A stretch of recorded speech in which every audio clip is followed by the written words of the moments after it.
Downtown Detroit, home of WDIV and Click on Detroit. Local 4 News at 5 starts now. His energy was infectious, his drive unparalleled, and of course, what a voice. And welcome to Sports Final Edition. I'm Fred McLeod. Today, we pause to honor the life of longtime Detroit sportscaster and our dear friend, Fred McLeod. A father stops a suspected predator in his tracks. Just asked him what he thought he was doing, following a 15-year-old into her house. How some quick thinking helped get a teenager to safety. But we begin with Floyd Galloway, headed to trial in the murder of Danielle Stislicki. I believe that Danielle put things in our way for us to find some of the pieces of evidence. Danielle Stislicki's parents believe prosecutors don't need her remains to get a guilty verdict in this case. And in fact, today a judge agreed there is enough evidence to send this case to trial. Defender Karen Drew has been in court for every minute of Galloway's preliminary hearing, and she's with us now. Karen, I'm wondering how Danielle's parents are reacting to the decision today. You know, they are elated. They've been waiting for this decision for so long. You know, Devin, it's been nearly 3 years since Danny has gone missing, and family and detectives desperately searching, looking for clues.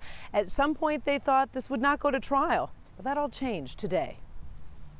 There's overwhelming probable cause that defendant Floyd Galloway Jr. committed that crime. And with that, Floyd Galloway will now go to trial in the death of Danielle Stislicki. What it was like to be in that courtroom, waiting so long and seeing Floyd Galloway. It was satisfying, and he looked at us, he looked at the witnesses that were up rather than cowardly looking down, but he did not look up or around when he left the courtroom. Prosecution pulled out phone records putting the suspect and victim together the night she disappeared. Surveillance of Galloway near Danny's home, as well as a computer search on Galloway's computer on how to pass the polygraph. That plus a handwriting expert and 45 exhibits to show Galloway had a plan of murder. It is significant that there's a patch of carpet in the bedroom. That patch we know is removed, and beside it, to the right of it, between the bed and between the patch, is Miss Stislicki's DNA. Farmington Hills Police, the amount of evidence that they had gathered is phenomenal. Very detail-oriented. As for Floyd Galloway, this is a huge burden that he has to bear, and I think he is hopeful that the right outcome will come. the question still remains, what happened to Danny? Where is her body? Her mother today wore a locket. Inside a poem her daughter wrote to her. Danny's mom says she'll keep honoring her daughter and keep fighting for justice. And that last shot, it was just so hard to see Ann Stislicki just patting that pendant, thinking of Danny, still continuing to fight for justice. I think any parent can relate to their need to know more, and obviously it is going to be a long road ahead. Devin? Well, let's talk about that road. Do we have an indication of when this trial could start? Well, I was talking to some sources and they said, it could be months, but it could be up to a year. I'll also tell you there is a lot more evidence to be introduced as well. This is just the beginning. Yeah, no doubt if it's a year away. All right, Karen, we'll keep following. Yeah. Jason. This man right here, 27-year-old David Roberts, is facing charges tonight, accused of following a Lavonia teen from the bus stop and into her house. We just got our hands on the 911 call. Take a listen. When you walked outside after he spoke to your daughter, did you ever speak to them at that point? Yeah, I said, what the f*** are you doing trying to walk into my house? Oh, I don't know. I just thought she needed help. I don't know what's wrong with the guy. As our Rod Maloney shows us, it took an alert father and neighbors banding together to catch him before he could get away. It can happen that quickly. A 15-year-old girl gets off the school bus. From the 25 yards from the bus to her front door, there's a man on her talking to her as she's going in the house. He comes with her, wants to know if her parents are home. Turns out her dad was home, and that's when the scuffle and the chase was on. The door staying open, then I heard her talking. So I got up and went to the door, and there's a guy in my door. So first thing I do is put him out my door. We'll call him Mickey, and no, he doesn't want his face shown on TV. He's matter of fact about his tussle with a would-be attacker who made it one step in his front door trying to get alone time with his daughter. Instead, the protective dad knew exactly what to do.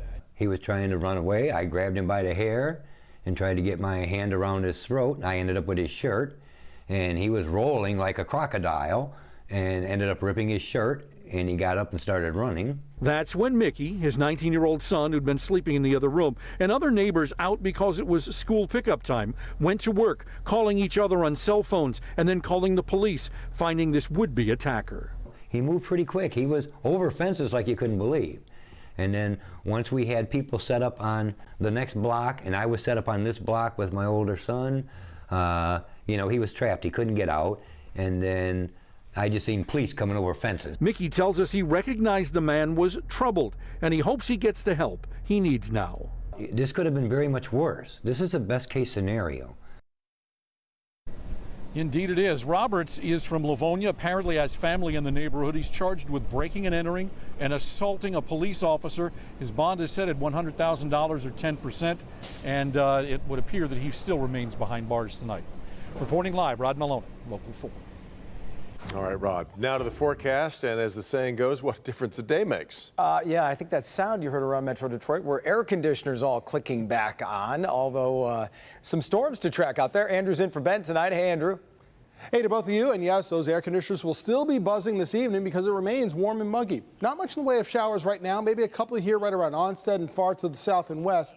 The better chance for showers in terms of this evening is later on after about 9 p.m. Got a couple of showers and a couple of storms west of Grand Rapids, traveling over Lake Michigan. A few more may develop by around 8, 9 o'clock this evening, but not everyone gets one. Everyone is feeling the heat, though. Temperatures back to around 80 or more, including 86 over at Metro Airport. So if you're coming downtown tonight for the baseball game, temperatures still in the 80s by game time and upper 70s afterward. Just be prepared for a few wet conditions on the ride home. More on this forecast and your week's forecast coming up. Well, he had many, many more stories to tell and games to call. Longtime Detroit sportscaster and the voice of the Cleveland Cavaliers, Local 4 alum, and our friend, Fred McLeod, has passed away. You know, just 2 weeks ago, we were hearing Freddie's voice back on the local airwaves because he was calling the Lions preseason games.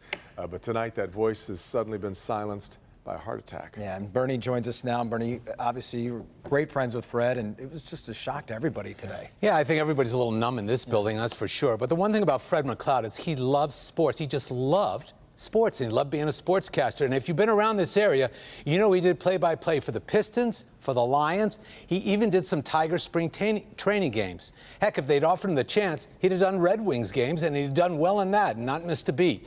So it is with great sadness that we learned today that Fred McLeod had passed away. At the Palace, Fred McLeod, Local 4.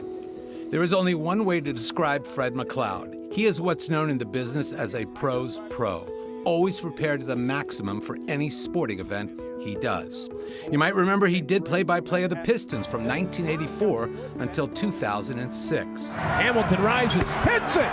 2-point game. Fred was also the host of Sports Final Edition here at Local 4 for many years. He left no stone unturned. If it happened in Detroit sports, you would hear and see it on Sunday night from Fred.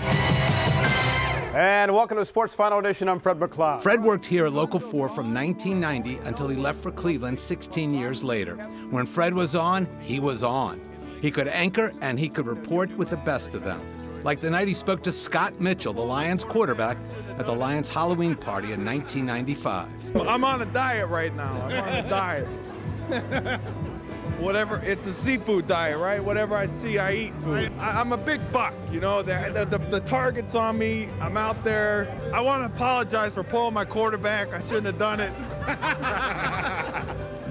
Wait, no. Fred was intense and focused, but he also had a terrific sense of humor, and he loved to laugh.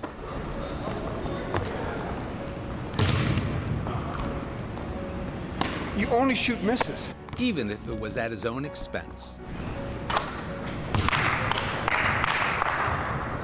He knocked it down! But Fred was able to achieve his ultimate dream when he was named as the Lions play-by-play guy for the just concluded preseason.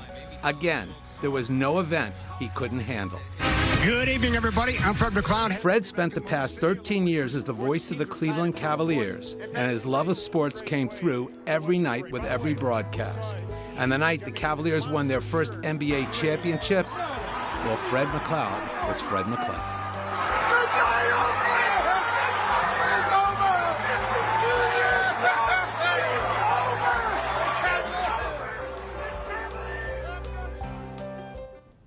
That was followed by a moment of him in tears, sobbing there. It's really a great piece of video. But the other part of the Fred McLeod story we would be remiss if we didn't include was the love story that existed between he and his wife, Beth. Yeah. They were just crazy about each other. They were, and Fred, cared for Beth, protected Beth, made sure. I spoke to Beth this morning. She obviously is in shock. She said Fred was a health nut. He took care of himself 24 hours a day, so everybody's sort of blown away by this story. But the one thing about Fred that I always remember is Fred was your friend. Once you became his friend, you were his friend, and he would travel every year to the West Coast doing Cavaliers games and Pistons games, and he would call every year from the Nike store, my hand to God, every year. And the last conversation I remember, Fred says, they don't have 11 and a half. You want a 12 or do you want an 11?